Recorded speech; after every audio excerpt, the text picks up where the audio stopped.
A very good morning to one and all attending today's session.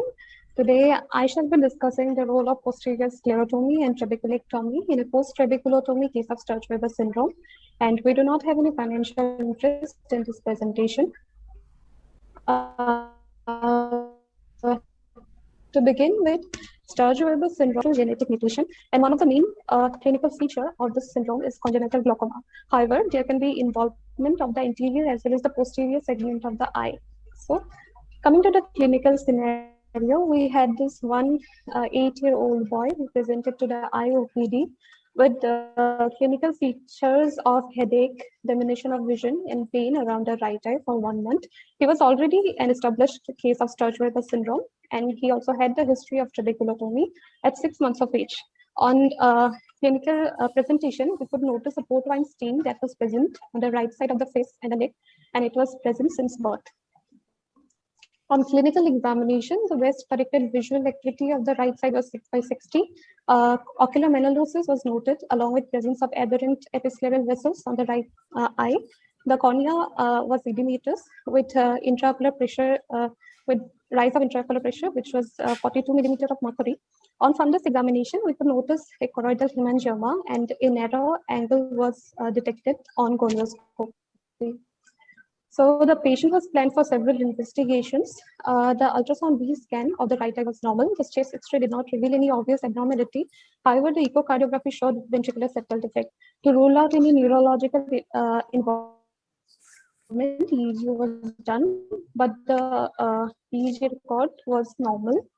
CT changes, as well as there was presence of focal calcification, which was synonymous with the findings of Sturge-Weber syndrome. Also in the MRI brain, that was suggestive of leptomeningeal angioma. So we had the port wine stain, we had this choroidal hemangioma, as well as leptomeningeal angioma, and hence it establishes the diagnosis of Sturge-Weber syndrome.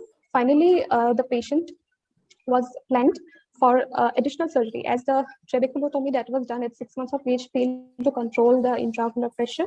Initially, the patient was given topical beta blockers, but that failed to control the intraocular pressure. So under cover of the beta blocker, we went for posterior sclerotomy as well as trabeculectomy of the right eye under general anesthesia, following which the child was apparently doing well and intraocular pressure was controlled.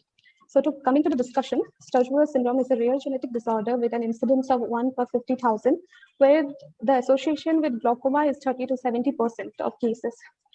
However, the treatment is challenging because of its early onset, severe visual field impairment at the time of presentation, and the unresponsiveness of the patients to standard medical treatment. Also, the success rate of the surgeries are very low in cases of Sturge-Weber syndrome. Primarily, we always go for a procedure like goniotomy or trabeculotomy, but additionally, the patient requires other surgery like filtering surgeries or valve implantation for long-term control of intraocular pressure. So to conclude, in this, the purpose of presenting the study is to discuss the role of posterior sclerotomy, trabeculectomy under the cover of topical beta blocker to control repeated attacks of childhood glaucoma in Sturge-Weber syndrome. These are my references. Thank you. Well presented, Dr. Lakkar. I would request the panelists to question Dr. Lakkar. Is there any role of oral beta blockers in the hemangiomas? Studies have shown that even medical therapy do not show much. No. My question was like when we're planning a surgery in these cases, there's a lot of risk of having a choroidal bleed. Yes, sir, because of the choroidal hemangioma. Yes, so sir. do we give oral beta blockers to sometimes kind of prevent having these yes, sir, that suprachoroidal may be hemorrhages? given. So that may be Yes, given. so that may be given. Yes, So we did not use that kind of thing in this patient. No, sir. So Sturge-Weber definitely is one of the difficult forms of glaucomas, but yes, oral beta blockers can also be used to kind of limit the bleed, and definitely a surgery is required in these cases.